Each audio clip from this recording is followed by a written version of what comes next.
warahmatullahi wabarakatuh.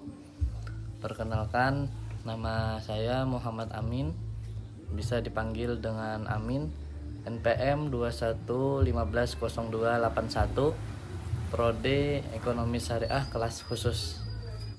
Dan saya Joko Supriyanto dengan NPM 21130100 dari Prodi Perbankan Syariah kelas khusus.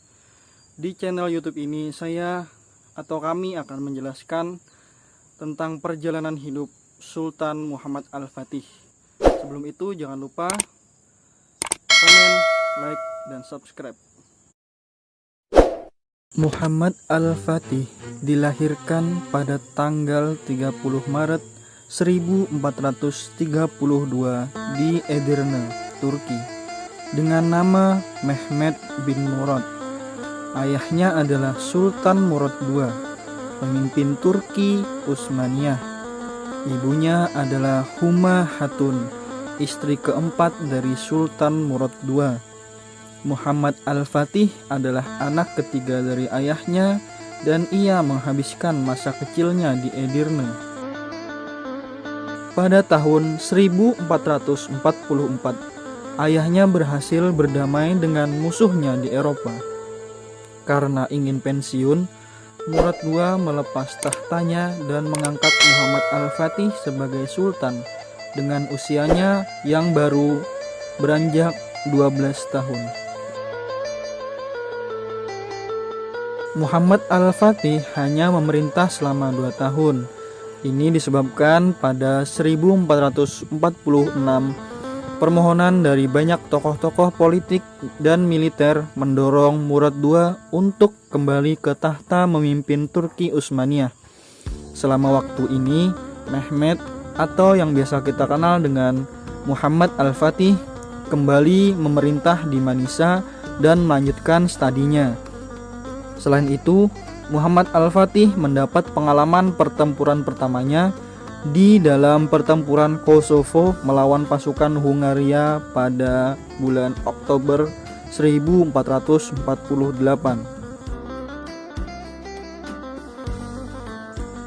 Pada tahun 1451, Sultan Murad II meninggal. Untuk kedua kalinya, Muhammad Al-Fatih yang kali ini sudah berumur 19 tahun naik tahta menjadi Sultan Turki Utsmaniyah.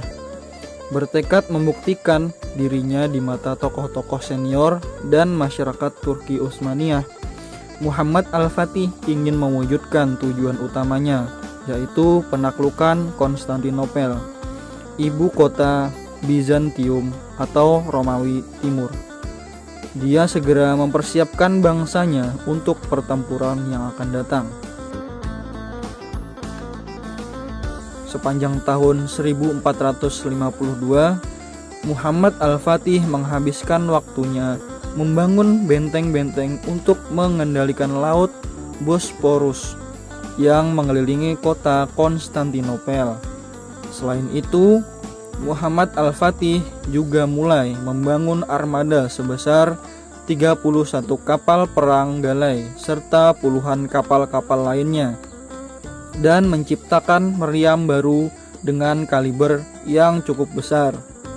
Untuk ini, ia memanfaatkan bantuan dari ahli senjata Hungaria yang bernama Urban untuk menciptakan meriam dengan ukuran yang melampaui meriam-meriam di Eropa.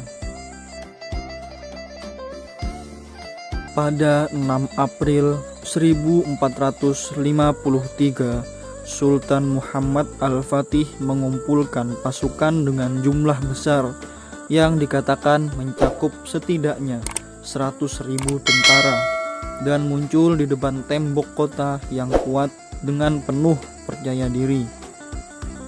Kota Konstantinopel dikepung melalui laut dan darat. Kaisar Konstantin XI, Palaiologos, menolak ultimatum Muhammad Al-Fatih untuk menyerah. Konstantinopel dengan pasukan sebanyak 5.000 hingga 7.000 orang diserang oleh Turki Utsmaniyah.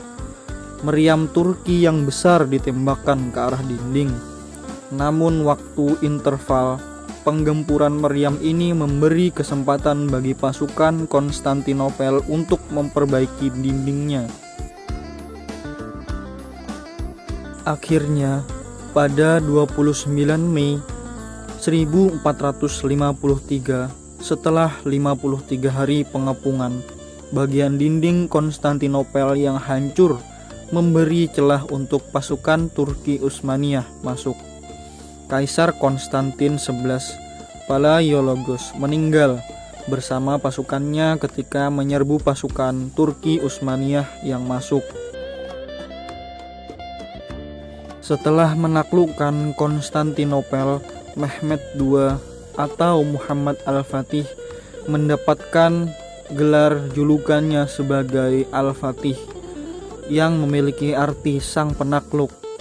Tidak hanya itu, ia telah mengambil gelar Kaisar Airum atau Kaisar Romawi yang menunjukkan niatnya untuk melanjutkan kekaisaran Romawi daripada menggantikannya. Sultan Muhammad Al-Fatih juga mengumumkan Konstantinopel sebagai ibu kota baru dari Turki Utsmaniyah. Melihat kampanye militer terakhirnya di Otranto di Italia Selatan pada tahun 1480, Sultan Muhammad Al-Fatih menunjukkan bahwa ia bermaksud untuk menyerang Italia dalam upaya untuk mendirikan kerajaan Romawi baru. Namun pada musim semi berikutnya, Sultan Muhammad Al-Fatih yang baru saja mau memulai kampanye militer baru di Anatolia meninggal 25 km dari Konstantinopel pada tanggal 3 Mei tahun 1481. Sultan Muhammad Al-Fatih meninggal pada usia 49 tahun dikarenakan sakit asam urat yang dideritanya selama beberapa waktu. Sultan Muhammad Al-Fatih dimakamkan di komplek Masjid Fatih. Berita wafatnya disambut oleh orang-orang Eropa. Menurut kabar di Venesia, masyarakat terdengar mengatakan bahwa Elang Agung sudah meninggal.